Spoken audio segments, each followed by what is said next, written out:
UFC Fight Night Paris is on our doorsteps, and normally I would not cover many Fight Night cards, but I can't skip out on a card like Benoit Saint Denis versus Renato Moicano. So I'm going to be bringing you guys my full card predictions and breakdown for UFC Fight Night Paris. Subscribe to the channel. Let's get the first fight we have on the stacked fight night. We have Chris Duncan taking on Boji Okoye. Boji Okoye is not good. He has one win in the UFC. He's 1-0. And it's a split decision win that I did not see. So it could be a robbery. We don't know. He got a split decision win over Timmy Kuumba. Timmy Kuumba is terrible. Timmy Kuumba is absolutely terrible. He's 0-2 in the UFC. He got cut. He's not UFC caliber, but that's not the point. Okay?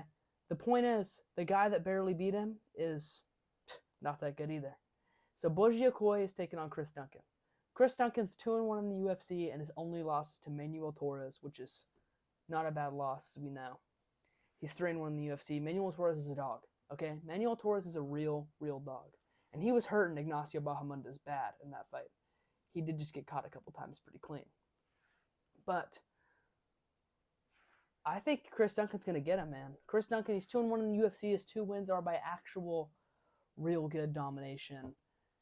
Boji Okoye's win is, it's an iffy win, and it's against a real iffy fighter. So I don't think I'm going to be able to pick him in this one.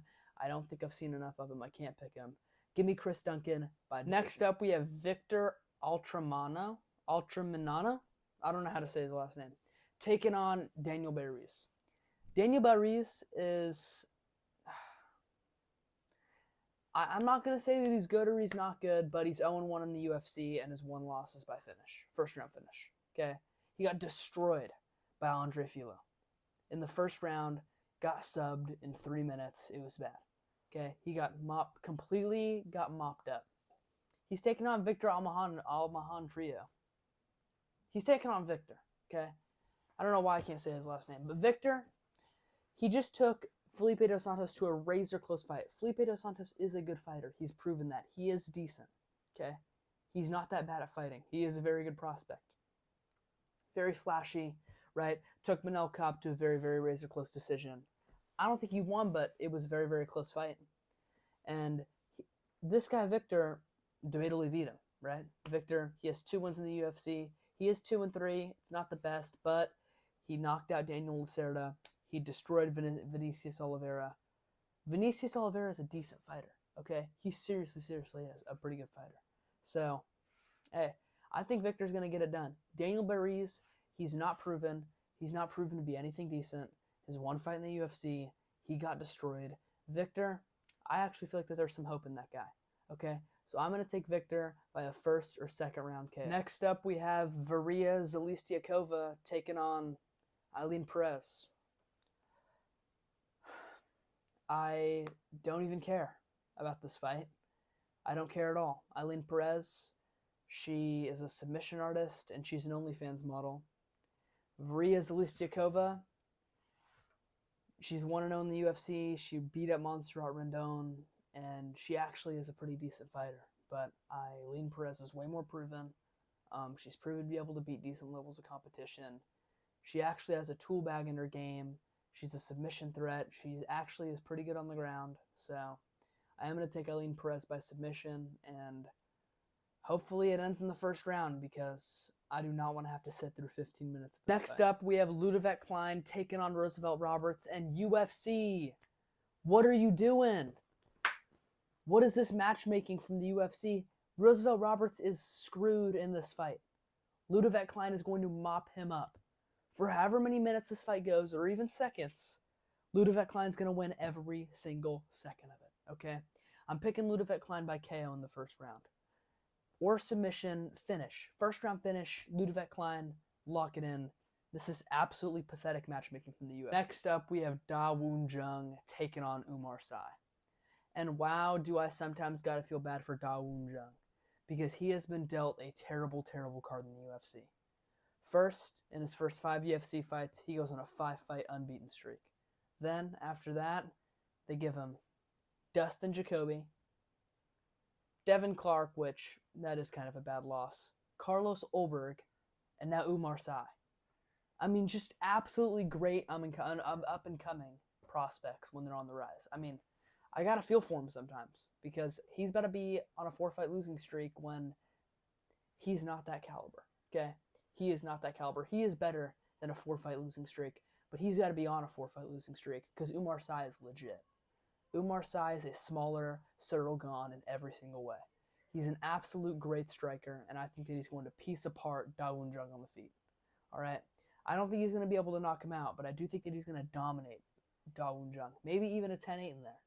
Give me Umar Sy by a 30-25 decision because I do think that there'll be a 10-8 mixed in there. Next up, we have Ivan Erslan taking on Ion Cutelaba. Ion Cutelaba is 1-4 in his last 5, 2-6 in his last 8, and 3-7 in his last 10. Ion Cutelaba does not have it. But this guy, Ivan Erslan, I've literally never heard of him before on the regional scene. He's not fighting good levels of competition at all. And he's 2-2 in his last 4. I have no idea why the UFC even signed this guy. I mean, I can't pick him. I'm sorry. Even though Ion Cutelaba kind of does suck, I think his experience is going to be able to battle him to a win over Ivan Erslan. Okay? Ion Cutelaba does have some pretty dangerous power, and he fires out like a cannon out the gate. Like a cannon he fires off. Okay? I think that he's going to be pressuring Ivan Erslan from the get-go, and I do think that he'll be able to finish him in the first round. Give me Ion Cutelaba by a first round. Next up, we have the steamroller Matt Frevola taking on Fares Diam. Fares Diam is, he has pillow hands. He can't finish anyone. He's good. Don't get me wrong. He's technical, but he's a point fighter, dude. He's an absolute point fighter. I mean, he can't finish a fly. Okay? I mean, I have no confidence in Fares Diam to KO anybody. And Matt Frevola's whole style is either get the KO in the first round or get KO'd in the first round. So, put them together. Put 2 and 2 together. Frevola's winning by first round KO. Next up, we have Morgan Charrière taking on Gabriel Miranda. And Morgan Charrière is really starting to get his wits about himself. He lost a lot before he got to the UFC. I was kind of surprised when the UFC decided to sign him, and I didn't really think he was going to be a very good prospect. But since then, my mind has absolutely changed. He has proven to be a very, very good technical, fast, and even powerful striker. And now he's taking on Gabriel Miranda. Gabriel Miranda cannot strike to save his life. Benoit Saint Denis beat the crap out of him on the feet and on the ground. And he KO'd Gabriel Miranda in the beginning of the second round. Okay? Gabriel Miranda, he can latch up a submission, don't get me wrong. But his takedown entries are poor. His striking is the poorest I've seen, dude. I mean, it is not good. And he leaves his chin out on an absolute silver platter, just waiting to get caught with a big shot. So I am going to take Morgan Charrière by a first or second round KO. Next up, we have Brian Battle taking on Kevin Jousset. This is an absolutely huge step up in competition for Kevin Jousset. He is good, man. He is super, super pretty on the feet, and he does have some ground game, too, to back it up. But he only has 2 fights in the UFC, and we can't get too far ahead of ourselves. Brian Battle is 7-1 in the UFC, damn near undefeated, on a 3-fight winning streak, and all 3 of those fights are by finish. And he was beating the crap out of Angel Lusa until he exaggerated an eye poke and decided to call off the fight. Okay? Angel Lusa, you are a bitch for that. I'll tell you that. I think that Brian Battle, I think he's going to beat up Kevin Jousset. This fight is going to be great. It is going to be a war, I promise you that. It's going to be super, super entertaining on the feet. But I do think that Brian Battle carries a little bit more power and a little bit more well-roundedness with his striking. So I do think that he's going to be able to beat up Kevin Jousset. I do think that he's going to knock him out in the 3rd round or maybe bring it to a decision, but this fight's going to be a war. It's going to be razor close. I'm so hyped. Next up, we have William Gomez taking on Joanderson Brito. Joanderson Brito is on a 6-fight winning streak. All 6 of those fights are by finish, and you're still giving him unranked fighters. What are you even doing, UFC?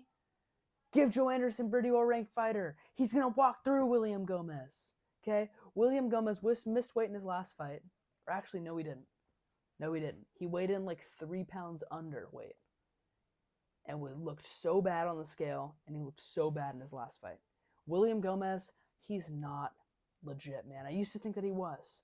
But compared to someone like Joanderson Brito, dude, this guy beats Diego Lopez on the Contender Series. and then goes on a 6-fight winning streak in the UFC. All 6 are by finish, and now he's taking on a scrub like William Gomez. I mean, I'm not even going to think twice. Give me Joe Anderson Brito by second round KO. This guy is legit. This guy is an absolute dog. I mean, give me Joe Anderson Brito. Next up, we have Brendan Allen taking on Nasruddin Imavov, and wow, do I hope that they both lose, because I hate both of these fighters. I hate them. Nasruddin Imavov, you robbed my boy Chris Curtis. Brendan Allen, you robbed my boy Chris Curtis. No. Nasruddin Imavov robbed my boy Jared Cannonier. Brendan Allen did rob my boy Chris Curtis, though. Come on now. Come on now. You should not be getting a jump up in the rankings like this, Brendan Allen. You should be getting an unranked bozo. You just lost to the number 14th fighter, Chris Curtis, on short notice. How do you do that? How do you do that? You got your hand raised, but you absolutely did not win, my friend. You keep your chin on a silver platter all the time. All the time. Your striking is so bad. I mean, it's terrible. Nasruddin Imavov is a pretty striker, dude. That's all he does is he strikes. I think he's going to knock you out, Brendan Allen. I think he's going to knock you out real easily, too.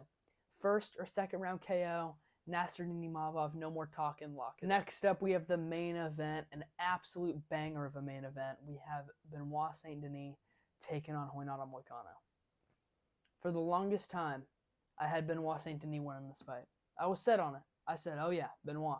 I mean, he was smoking Dustin Poirier before he gassed out. He smokes everyone that he fights. KO'd Matt Frevola. Give me Benoit Saint Denis. But I was doing some thinking, and Moicano can't afford to lose, guys. He said it once, and I'll say it again for him. Moicano can't afford to lose. Moicano needs his money. Okay? Moicano needs his money. He's not losing to Benoit Saint Denis. There's too much aura. There's way too much aura behind Renato Moicano. He cannot lose to Benoit Saint Denis. I'm sorry. Moicano's too good for that. The way that he came back against Jalen Turner, the striking doesn't matter. Okay? Moicano will get you to the ground, and Moicano will dominate anybody that's on the ground with him. Okay? I think Moicano's going to get him. I think he is. I think he's going to sub him, actually. I think he's going to choke him out in the 4th or the 5th round. It's going to be a great fight. It's going to be a grappling fest.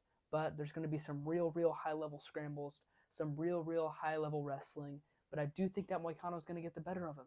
Moicano can't afford to lose. Moicano needs his money.